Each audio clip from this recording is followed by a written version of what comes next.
Everyone, good evening and welcome back to our channel লিমিস লাইফস্টাইলে সকলকে স্বাগত। চলে এসেছি আজকে আরও একটা নতুন ব্লগের এপিসোড নিয়ে। তো ব্লগের টাইটেল আর থাম্বনেল দেখে তোমরা বুঝতেই পারছো যে আজকের ব্লগটা ঠিক কী নিয়ে হতে চলেছে। আর ব্লগটা শুরু করার আগে সবাইকেই জানাই শুভ রথযাত্রা। আর আজকে হলো উল্টো রথ। কি অদ্ভুত ব্যাপার না, সোজা রথে ছিলাম শ্বশুরবাড়িতে মানে মধ্যমগ্রামে, আর উল্টো রথে আছি বাপের বাড়িতে মানে কৃষ্ণনগরে। মানে ঠিক অনেকটা জগন্নাথ দেবের মতন, তাই না? জগন্নাথ দেব যেমন সোজা রথে যান মাসির বাড়িতে আর উল্টো রথে নিজের বাড়ি ফেরেন, আমার ক্ষেত্রেও ঠিক সেরকমই হয়ে গেছে, শুধু মাসির বাড়ির জায়গায় শ্বশুর বাড়ি। আজকের ভিডিওতে কিছু কিছু জায়গায় হয়তো আমাকে ভয়েস ওভার দিতে হচ্ছে, তার কারণ আমি না এডিট করার সময় কি হয়েছে, মিউট করে ফেলেছি কিছু কিছু জায়গায়, আর সেইভাবেই ভিডিওটা এডিট করে সেভ হয়ে গেছে।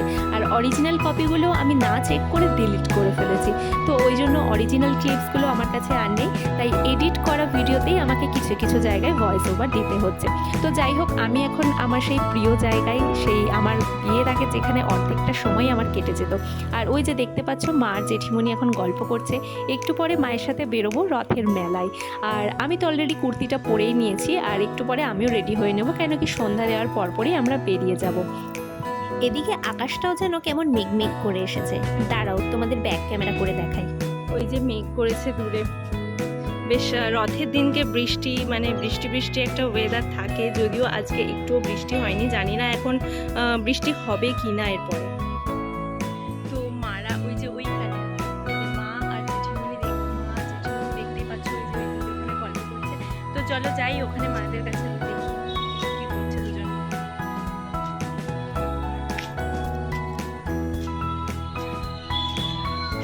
কি করছো তোমরা? হ্যালো, ভালো করে বলো। আমি ভালো করে বলতে পারছি না, ভালো করে বলো।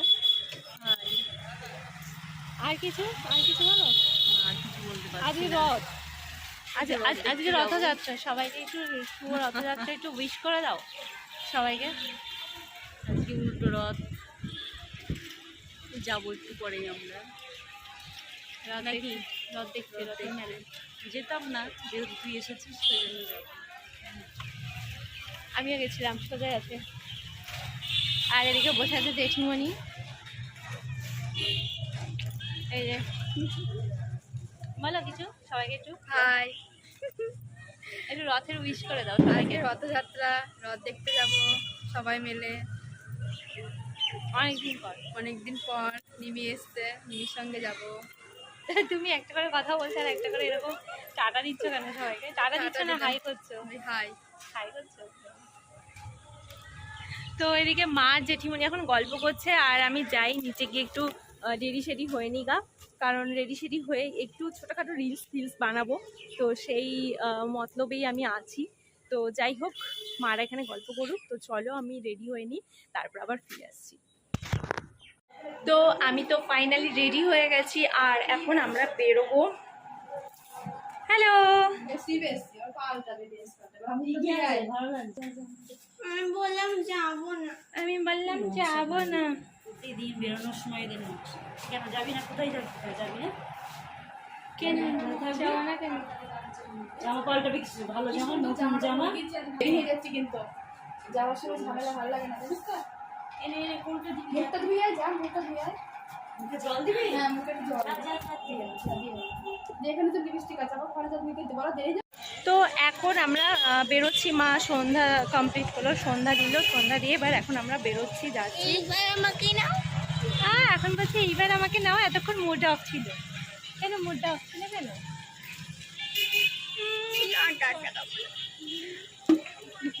সবাই দেখে নেবে, দাঁত অলরেডি সবাই দেখে নিয়েছে, তো আমি মা রূপু আর জেঠিমণি যাচ্ছি এখন রথের মেলায় আর কি। তো আমরা যাচ্ছি এখন রথের মেলায়। তো চলো আমাদের এখানকার রথ কেমন, আগের সোজা রথে তোমাদের সাথে শেয়ার করেছিলাম মধ্যমগ্রামের রথ কেমন, তো উল্টো রথে তোমাদের সাথে শেয়ার করব আমাদের চাপড়ার রথ কেমন হয়, তো সেটাই। তো চলো যাই আগে রথের ওখানে।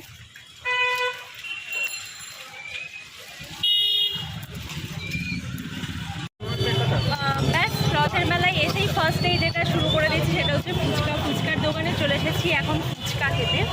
তো মা খাবে, মা ওখানে চলে গেল। মা ওদিকে চলে গেছে, তো আমি রূপু আর জেঠিমণি এখানে আছি, এখন ফুচকা খাবো। তো যাই হোক, মেলার আগেই আমরা ফুচকা এখন খেয়ে নিচ্ছি, তো এরপরে যাবো ওখানে। তো চলো এখানকার মেলা কেমন হয় সেটাও তোমাদের সাথে একবার শেয়ার করি। ফুচকা জিনিসটাই এমন যে যখনই কাউকে ফুচকা খেতে দেখা হয় তখনই যেন জিভে জল চলে আসে। আরে এটা তো আর অন্য কাউকে দেখছি না, এটা নিজেকেই দেখছি। আরে আমি ভিডিওটা যখন এডিট করছি আমি নিজে ফুচকা খেতে দেখে যেন আমার আবারও জিভে জল চলে আসলো। তো কতদিন পর আমার নিজের জায়গাকার ফুচকা খাচ্ছি, মানে আমাদের তো অনেক দিন পর আমাদের চাপড়ার ফুচকা খাচ্ছি। আর চাপড়ার ফুচকা মানেই তো শ্যামলদার ফুচকা। দাঁড়াও ফুচকাকে সামনে রেখে না আর বেশি বকবক করতে পারছি না, আগে মন ভরে একটু ফুচকাটা খেয়ে নিই, তারপর আবার ফিরে আসছি। আর এই ভিডিও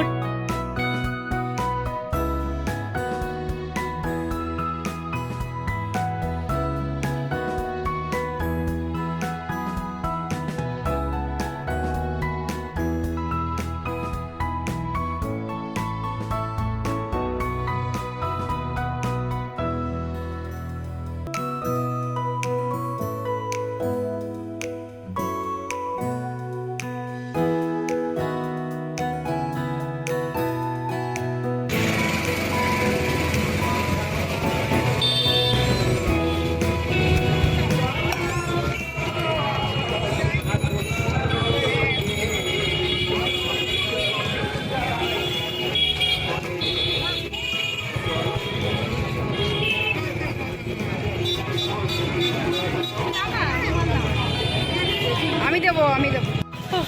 অনেক দিন পর আমাদের এখানকার ফুচকা খেলাম, মানে বিরাট শান্তি লাগলো। ফুচকাটার মানে অনেক দিন পর, যেটা সব থেকে বলা ভালো যে অনেক দিন পর, মানে 20 টাকায় এতগুলো ফুচকা খেলাম। এতগুলো মানে 14টা ফুচকা খেলাম, মানে 10 টাকায় 7টা ফুচকা। আর আমাদের ওখানে 10 টাকায় 4টে, মানে 20 টাকায় 8টা ফুচকা। আর এখানে 20 টাকায় 14টা ফুচকা। তো অনেক দিন পর 20 টাকায় 14টা ফুচকা, মানে এতগুলো ফুচকা খেলাম। তো একটা সময় ছিল 1 টাকায় 4টে ফুচকা খেতাম, আর এখন সেখানে সে 10 টাকায় 7টা ফুচকা। আর ওখানে গিয়ে এখন খাই 10 টাকায় 4টে ফুচকা।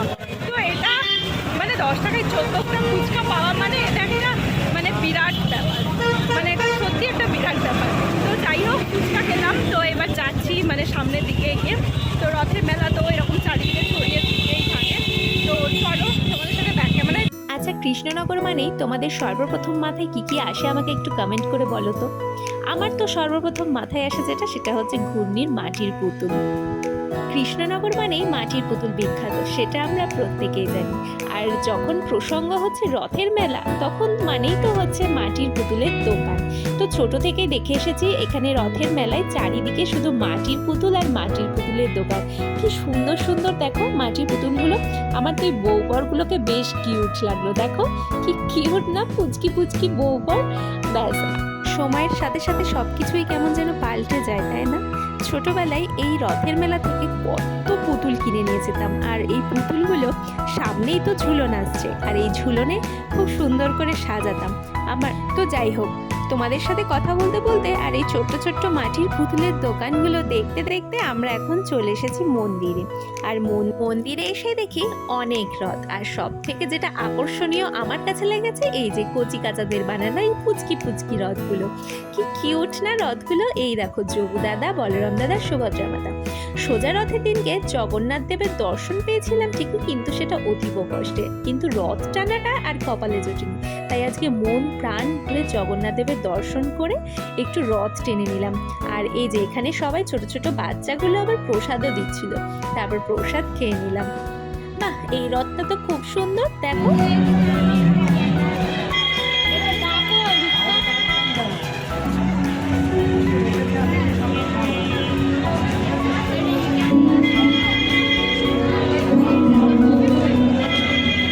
তবে যাই বলো, আমার কিন্তু এই খুদেদের বানানো খুদে খুদে রথগুলোই কিন্তু বেশ ভালো লেগেছে। আর ওই যে রথগুলোর পিছনে দেখতে পাচ্ছ ছোট ছোট বাচ্চাগুলো দাঁড়িয়ে আছে, ওই রথগুলোকে ওরাই বার করেছে। তো রথের মেলা থেকে এখন সোজা চলে এসেছি এখন ছোট দাদের বাড়িতে, মানে মেজো জেঠুর বাড়ি। তো অনেক দিন পর, চলো মেজো জেঠিমণি জানে না যে আমি এসেছি। রিয়াকশন।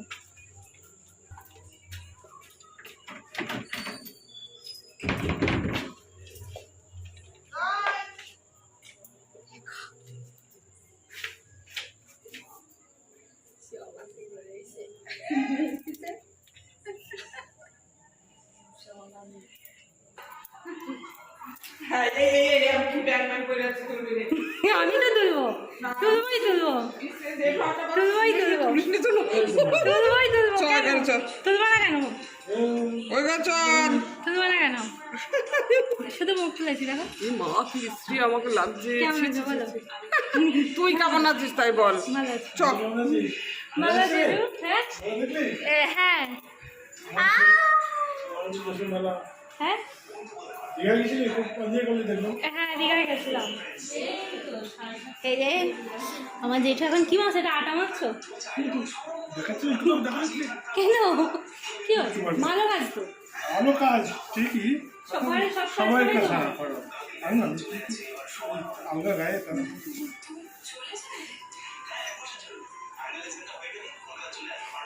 বলো জেঠু কিছু। আর কি করছিস শুনি?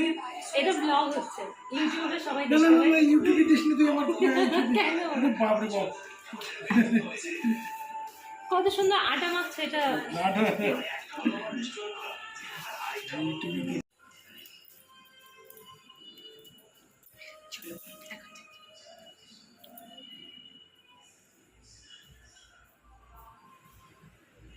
হ্যালো,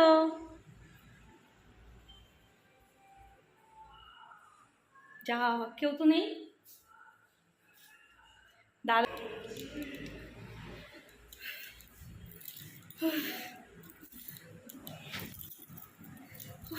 তো এখন এলাম মেজো জেঠুর বাড়িতে,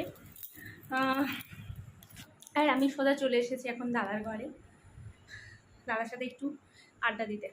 অনেক দিন পর দাদার সাথে আমার সামনাসামনি দেখা হবে, দ্বিতীয়বার কোনো দেখা হয়নি দাদার সাথে।